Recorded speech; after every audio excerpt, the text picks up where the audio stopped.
right, this is video number 3 to go along with the rock cycle. This is Explore 1 for Earth's materials. And if you are watching this and this is the first video of this type that you've seen, you really want to stop right now, go back, look for video 1, watch that. You're going to do part A, B, and C with that one. Then you're going to go back and find video 2. Video 2 will walk you through process D. This video is to walk you through process E, which is the formation of igneous rock. So just to recap, if you're just coming back after a little bit, we are looking, of course, at the rock cycle and how various rocks can turn into other rocks. The very first video, of course, we talked about the formation of sedimentary rock, which involved taking a rock, in our case a chunk of wax, and weathering it by breaking it into small pieces using a grinder. And then carrying those away, which is the process of erosion, and then depositing them in an ocean, which was a big plastic bag, and then having that form layers. And then we showed how compaction and cementation can happen, and it formed a rock kind of like this one. So, if you're looking at that on the webcam, you can see that there's some layers there. You can also see that if I brush it, pieces of it will fall off fairly easily. Okay? The comparison for that in the real world is this sedimentary rock here. There will be a microscope video so you can look at that real close, and you can actually see like little grains of sand that make it together. This one doesn't fall apart quite as easily as the wax version does, but if I were to work with it, it would probably fall apart pretty easy. Then we looked at metamorphic rock. So here's our metamorphic rock here. In order to simulate what happens with that, we took our sedimentary rock and we added it to some heat and some pressure. And the crystals that had made up like the little chunks of wax here started to melt together a little bit. And so now we have more of a kind of a glommy, there's still some distinct pieces, but you can really tell that it is sort of melted together. But it didn't melt together completely. It just changed. And that is the definition of what a metamorphic rock is. This metamorphic rock is gneiss. That's Gneiss. It is also very pleasant, of course. But you can see kind of in the video probably there's a band of pink in there. That's a band of pink crystals. It probably is analogous to some layer of sandstone at some point that has now crystallized into a new form. This has kind of a similar roughness to the sandstone, but it is much harder and much more solid. It does not break apart when I mess with it. And that's fairly typical of metamorphic rock. In this video, we're going to go the whole way now, and we're going to show you how igneous rock forms. So the rock that we have available, of course, is the rest of our metamorphic rock. So I'm going to put that in this pot here. And I'm at home right now, and I don't have in my office like a tabletop heater where I could just show this melting. So you're just going to have to trust me. I'm going to take this 20 feet over here to my stove, and I'm going to let the stove melt it, and then I will be right back. So I'm going to pause it. It'll just be just a second, and I'll be right back with melted magma. All right, and we're back.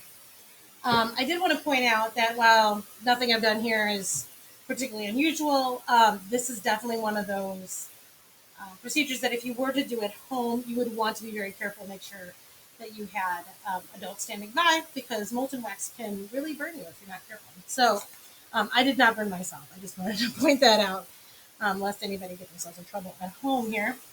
All right, so what I have here is a bowl of ice, and I have put a plastic bag in it so that we can simulate what happens after rock has melted down and then is allowed to cool. Now, the cooling rate at which igneous rocks cools down, so if it cools down very quickly, it will form very different crystal sizes than if it's allowed to cool down slowly. And we're going to really look at that in detail in our next explore. But for now, we're just going to go ahead and pour our molten magma here into a little ice bath. Give it a chance to cool. And hopefully it will cool fairly quickly.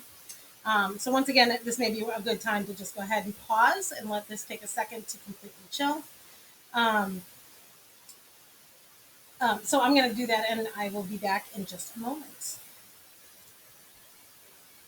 Okay, and we're back. This is the very last stage, of course, so now this has completely...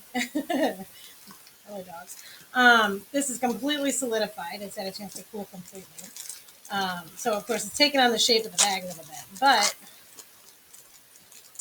you can definitely see that the whole thing has gone through a complete change now. There we go.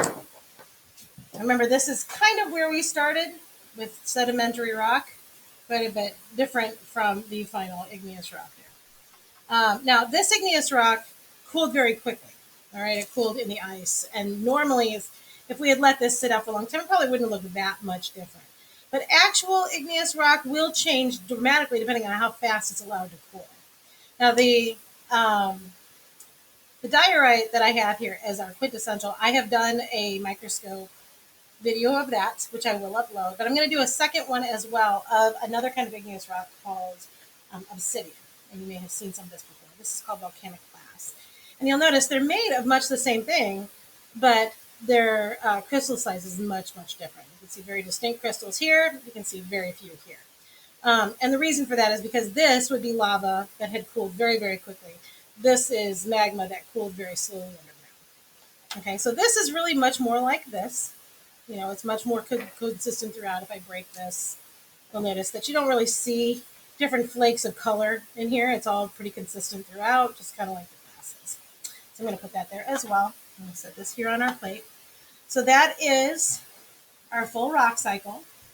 And then in theory, if we were to start it all over again, then this igneous rock maybe would go back into our grinder and we would weather that down and then erode it and make a new sedimentary rock.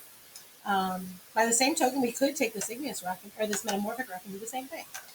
So we'll talk more about that aspect of the cycle later. But for now, let's go ahead and take a look at process E in STEM scopes. Process E says, number 5, and again, these a lot of these repeat. So these are going to be the same ones that you answered in part C and part E. Where do you think the natural melting process that this step would take place? All right, so typically rocks don't melt on the surface. They just don't. It does not get hot enough.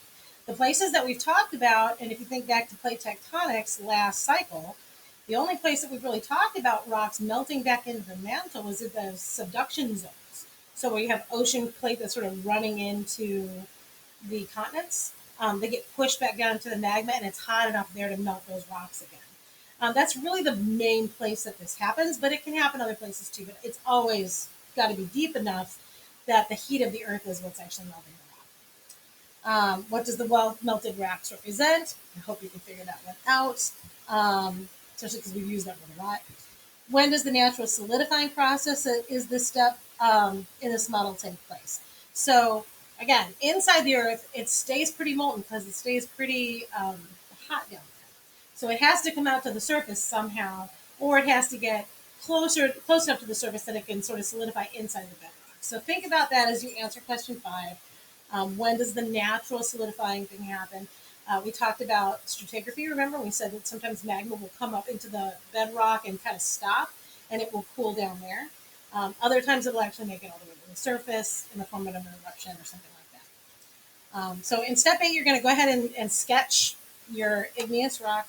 And then in 9, it's asking to compare the wax rock with the igneous rock sample that the teacher gave you and record a comparison. So same thing, you're going to take a look at this, you know, as best you can here on the webcam. Just, if nothing else, envision what it's like. It's kind of like a very strange, lumpy candle. And then compare that to the diorite. You can kind of see that. Now the diorite does have flecks in it, but they are not organized in any particular fashion.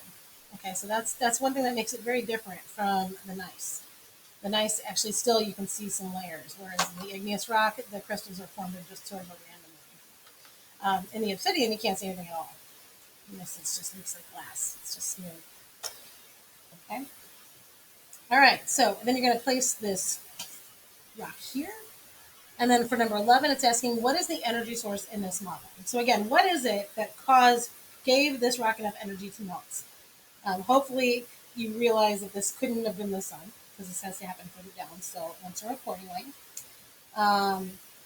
What is the energy source in the formation of igneous rocks, and what effect does it have on the process? So in this case, okay, so the energy source in our model, what was it that I used to take my metamorphic rock and make it liquid? So I mentioned that before I left. Hopefully you remember where I did, because obviously I didn't do it here on the table. But then, of course, in number 12, in the real world, where does that energy come from? Does it come from the sun, or does it come from the sun or the earth? So I'm going to leave that to you to figure Um, in terms of stability and change, what change occurs in the system along the process of metamorphic rock formation, and when is that stabilized?